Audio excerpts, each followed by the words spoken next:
Hello friends, ఇది చాలా విచిత్రమైన సన్నివేశం. ఏంటంటే దోపిడీకి తోడుగా దరిద్రం ప్రాచుర్యం చేస్తున్నట్టు ఉంది.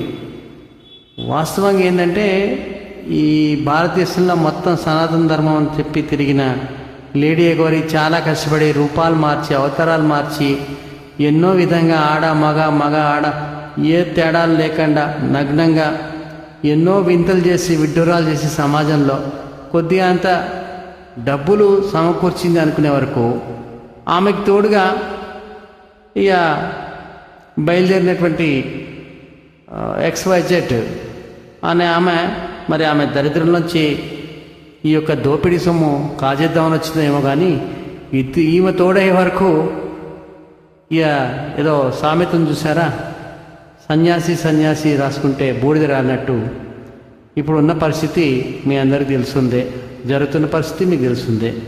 ఇది జీవితంలో ఒక మంచి ఉదాహరణ, అందరికీ ఉదాహరణే. కాబట్టి ఇటువంటి చర్యలకు ఎవరు కూడా పాల్పడకూడదు. ఏదైనా కానీ జీవితాన్ని చాలా ఉన్నతంగా కొంచెం కన్స్ట్రక్టివ్గా బిల్డప్ చేసుకుంటేనే నిలుస్తుంది తప్ప గాలిమేడలు ఊహలు పనిచేయవు.